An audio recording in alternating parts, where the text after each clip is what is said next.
13h15 en direct sur LCI, bienvenue à vous si vous nous rejoignez à l'instant. On continue d'évoquer cet exercice des forces spéciales françaises basé sur un scénario autour d'une intervention en Ukraine. Ce sont des informations données par Intelligence Online dont on parle. On évoquait avec vous Grégory Phillips. Alors effectivement, l'amiral nous expliquait que c'était pas pour intervenir dès demain sur le sol ukrainien bien sûr, mais néanmoins ces exercices qui sont très importants pour savoir où on en est, sont aussi des exercices de communication. Oui, rappelons ce que Sylvia décrivait tout à l'heure, 3200 hommes, des forces spéciales qui s'entraînent sur un terrain qui pourrait ressembler à l'Ukraine, mais effectivement, je pense qu'on est tous d'accord autour de cette table pour dire que les forces spéciales françaises ne vont pas débarquer sur le sol ukrainien. C'est pas ça l'objectif. L'objectif, c'est de s'entraîner, de se préparer, et parfois de le faire un peu savoir. Il y a le savoir-faire et le faire savoir.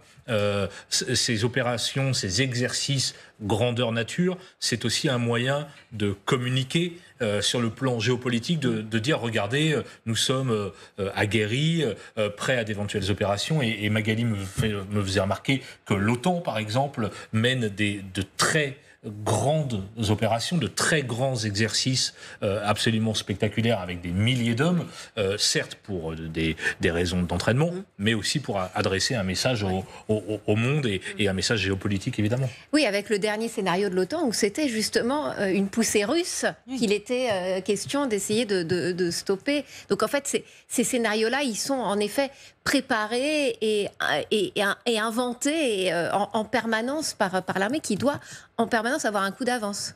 Et notamment en termes de communication, parce que ça joue aussi. Alors, préparer les forces, bien sûr, et la communication n'est jamais absente. Dans le cas présent, la communication est un peu difficile de notre côté, parce que c'est montrer un peu nos insuffisances. Donc, la communication, elle se fait pour dire, voilà, nous montons en puissance. Et les adversaires savent très bien que quand un pays occidental monte en puissance et s'il y met les moyens, il atteindra une efficacité certaine. Mais pour l'instant, cette communication, d'ailleurs, elle a été très plus que maîtrisée actuellement sur cet exercice-là.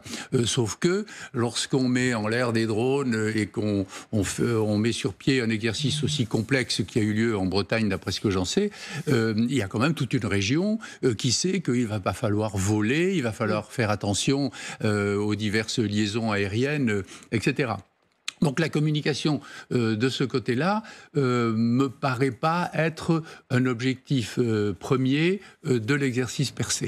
En revanche, les autres exercices, oui, vous avez fait allusion à cet exercice autant sur le terrain, mais aussi tout l'exercice maritime au large de la Norvège qui remontait, parce que c'est par là que doit sortir normalement la flotte russe si elle le peut. Parce que je crois que là, elle sera quand même forcément contrariée, comme elle risque d'être bloquée complètement dans la Baltique. Alors, ces exercices ont aussi pour vocation, bien sûr, de voir où on en est, l'état de nos forces et de nos faiblesses. On va s'intéresser maintenant plus à ce qui relève de nos faiblesses. Et visiblement, là où ça pêche, c'est sur la nature des drones.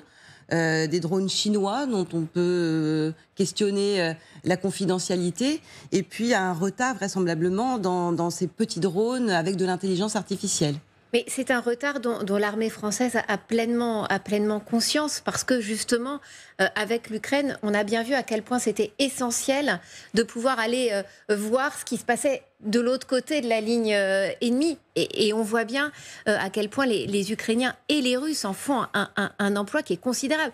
Les fameux drones chinois, on en parle en permanence parce qu'on sait que les Russes, notamment sous l'appellation bien double usage, en fait, font certainement venir des drones chinois qu'ils remodèlent dans un but militaire.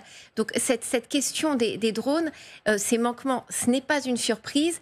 Et c'est vrai que l'armée française fait des efforts d'investissement qui sont considérables pour essayer de rattraper ce retard. Et c'est ce que dit notamment notre ministre de la Défense, Sébastien Lecornu, en disant oui, on a raté le virage.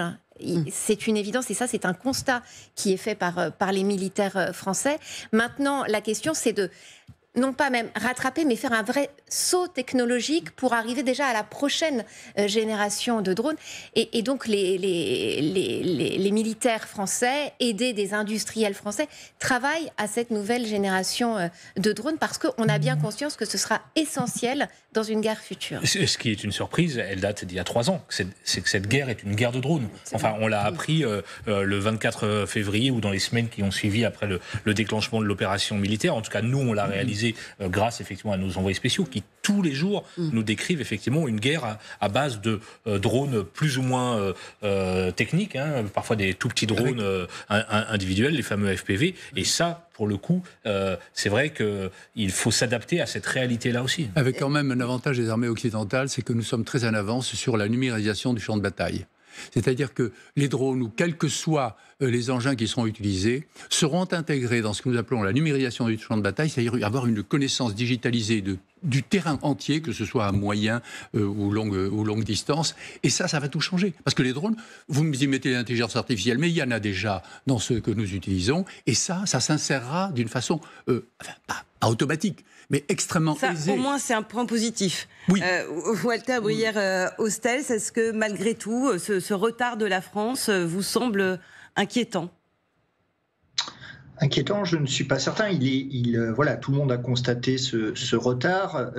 Ça fait maintenant plusieurs années quand même que cette question des drones est évoquée en permanence. Évidemment, la guerre en Ukraine l'a montré de façon très forte, mais de façon différente, avec des drones artisanaux. On le voyait déjà en Syrie. Donc en fait, c'est un phénomène sur lequel la France travaille depuis maintenant plusieurs années. Il y a plein de travaux qui sont en cours. Je pense à ceux, par exemple, chez mes voisins de l'école de l'air, le drone à hydrogène Rapace, qui est co-développé avec les CEA. Enfin, il y a toute une série d'éléments qui sont en cours. L'enjeu, c'est effectivement de se repositionner par rapport aux évolutions qui sont celles en Ukraine. Et c'est là où le COS est quand même intéressant, c'est que à la fois, il a la possibilité, beaucoup plus que les forces conventionnelles, d'aller chercher du matériel étranger, de le bricoler.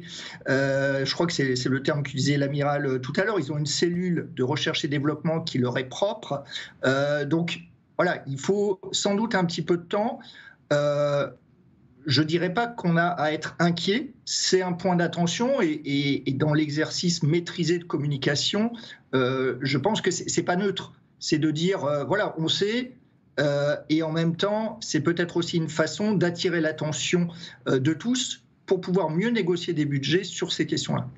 Amiral, vous évoquiez tout à l'heure la nécessité d'inventer des scénarios, de toujours imaginer des situations improbables, parce que ce qu'on voit sur le terrain, c'est que souvent, il arrive ce à quoi on ne s'attend pas. Tout à fait. L'improbable a été un défi, et j'ai moi-même été très surpris, effectivement, de la création par le ministère des Armées de ce groupe de travail qui a élaboré des scénarios, mais auxquels participaient pas simplement des militaires, des géopolitiques, des stratèges et autres, mais aussi des auteurs de science-fiction, parce qu'il faut aller chercher plus loin.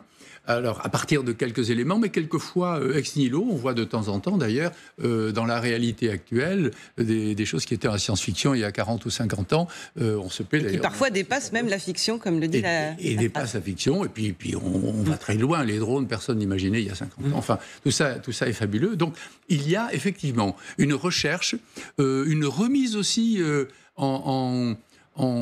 je dirais, en position extrêmement inventive de la DGA, avec sous l'égide de son niveau délégué. Tout cela va vers le disruptif. En ce qui concerne les drones, on parle bien sûr des industriels bien établis, mais aussi beaucoup des start-up qui se multiplient, parce qu'au fur et à mesure que les financements s'ouvrent de la part du ministère des Armées, vous avez beaucoup de startups qui deviennent éligibles, et là, vous avez des idées nouvelles qui peuvent effectivement jaillir et être utilisées.